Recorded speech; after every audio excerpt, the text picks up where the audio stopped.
ละเศร้าสาเด้อดอกเด้ออายมักน้องจนแทบตายกะบ่ได้ดอกนอนห่วมละน้องมีผัวเด้ออยู่รวมเศร้าสาอายเจ้าอย่าสน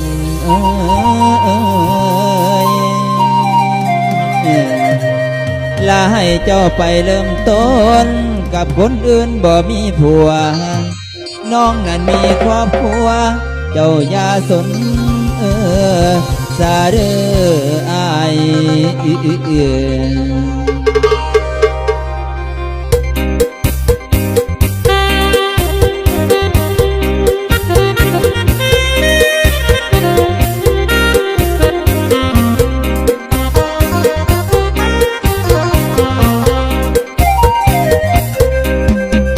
หัวใจแบ่งบ่ได้ดอกอาย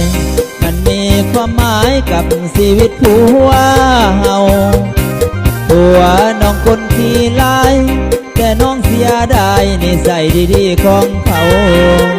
ยามมีบุญบ่เคยกินเบียร์กินเหล้า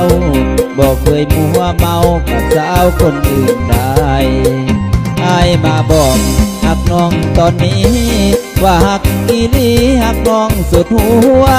ใจน้องก็ดีใจนำถือว่าเวรกรรมมาตั้งแต่ก่อนได้น้องมีผัวยังให้มีหักใหม่น้องคิดในใจเป็นไปบ่ได้เด้อายน้องสงสารหลายผัวที่ไล่ของน้า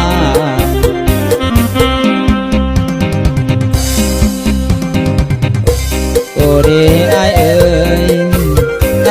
ยเจ้าสิว่าจะต้านคำหวานเข้ามาใส่บัดนี้ศาสตร์นี่หักดอกบ่ได้สองเฮานั้นเป็นโมกันสองเฮานั้นเป็นโมกันซาแล้ว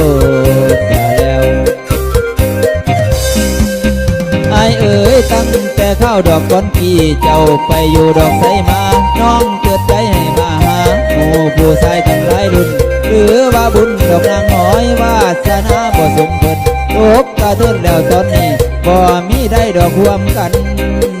ไอ้เอ๋ย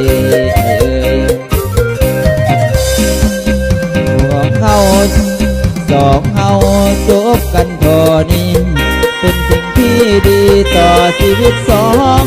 เฮาน้องก็มีผัวแล้วบ่มีวี่แววสินอกใจจากเขา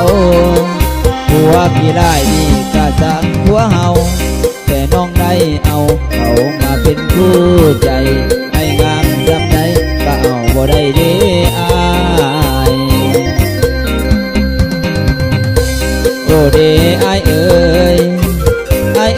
เจ้าสิว่าจะต้านคำหวานเข้ามาใส่บัดนี้ศาสตร์นี่หักดอกบ่ได้สองเฮานั้นเป็นโมกันสองเฮานั้นเป็นโมกันซาแล้วไอ้เอ๋ยตั้งแต่เข้าดอกก้อนกี้เจ้าไปอยู่ดอกไสมาน้องเกิดใจให้มาหาผู้ชายทั้งหลายรุ่นหรือว่าบุญดอกนางน้